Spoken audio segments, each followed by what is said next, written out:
Makanya namanya lama-lama sempatnya jadi begitu kalau ngomong apa kan. Bersama saya Zaki dan Gua Wisnu.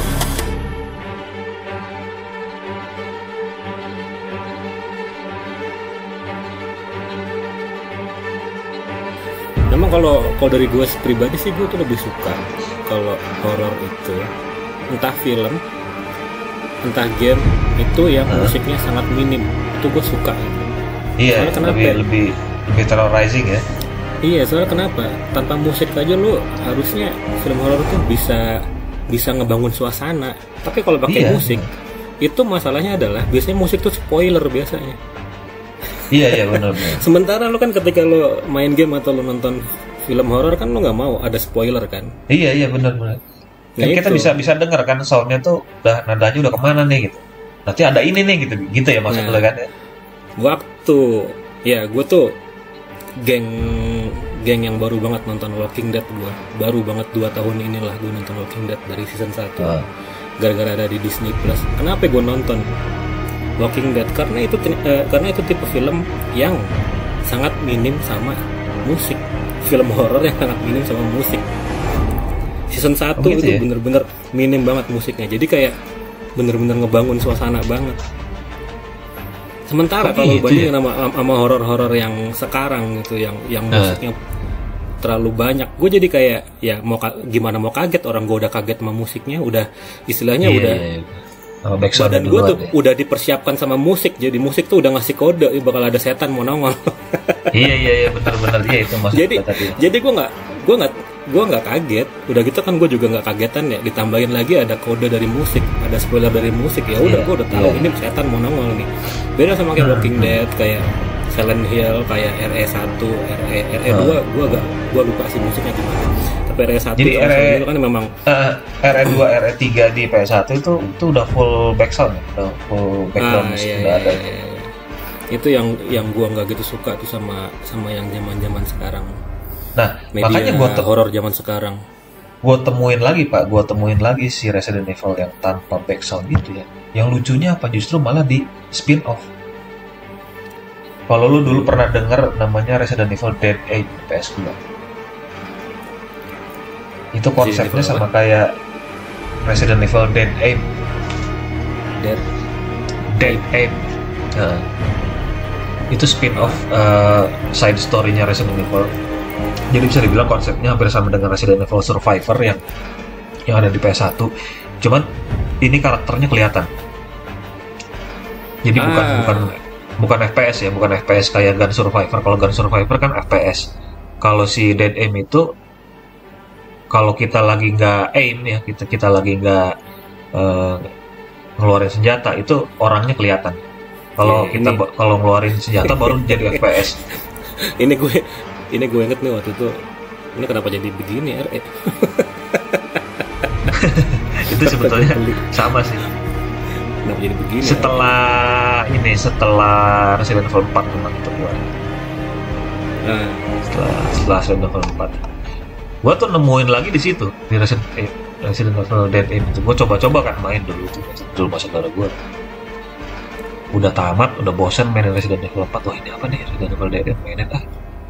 Pas gua play, lah kok gila nih, beneran ini nggak ada backsound. Gua gedein kan suaranya. Anjir, benerannya nggak ada backsound nih, cuman suara langkah kaki kita doang sama sound di ruangan tersebut gitu. Sound raw di ruangan tersebut, ya suara kresek atau apa gitu.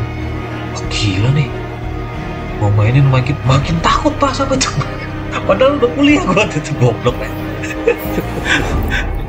Soalnya waktu itu gue lagi di tempat saudara gue lagi sendirian pula gitu. Anjir, kata gue, nampol juga, malam lagi kan, saudara gue lagi pergi waktu itu, belum datang, gue main tuh.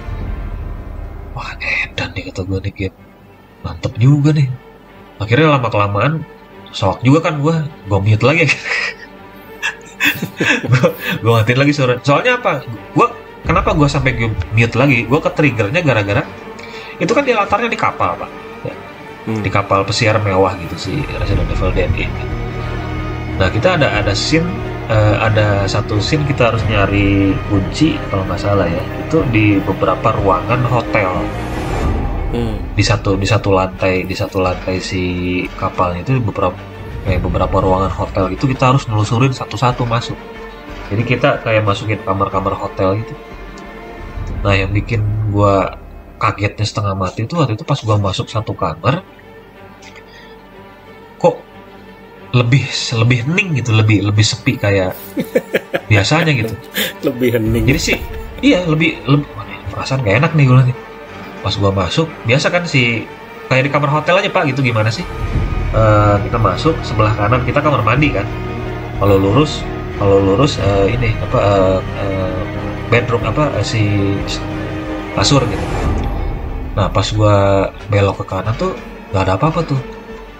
Maju kan gua ke tempat kasur nyari-nyari, ada kuncinya nggak ada di sini, nggak ada juga. Pas gua balik lagi ke bagian si kamar mandi itu, kan itu posisi gelap, jadi senter ada di badannya si dia itu. Pas gua mau balik lagi, udah nggak bakalan balik lagi ke situ gua, ke kamar mandi. Itu tiba-tiba zombie jatuh Pak dari langit-langit WC-nya tuh, brok gitu. Anjir itu tuh kampret sih. Udah gitu langsung nyerang gue kan, bangsat itu gue nih, game gila aja. Masalahnya kan kita ke situ dulu gitu Pak. Jadi triggernya itu waktu pas kita muterin si ruangan kasur balik lagi ke situ, itu baru ke trigger gitu si ininya gitu. Kalau pas di awal kita nggak bakalan keluar. Anjir itu unforgettable moment kalau buat gue tuh, gila anjir gitu. Dari mulai situ gue mute kan, kampret nih game gitu. Tapi tetap gue mainin. Kalau gue tuh memang apa ya? Memang nggak begitu fans ya sama yang namanya jump scare kayak begitu. Maksudnya kayak tiba-tiba ada suara-suara kayak zombie jatuh lah, ada tiba-tiba ada suara zombie teriak atau ada anjing muncul tiba-tiba, kan di RT kan sering banget begitu ya. Sering gitu, iya. Tiba-tiba kaca pecah, nongol anjing kan, bikin kaget kan. Kayak jump scare lah gitu. Jump scare kayak gitu tuh apa ya? Kalau menurut gue itu bikin kaget, tapi nggak bikin gue ketakutan.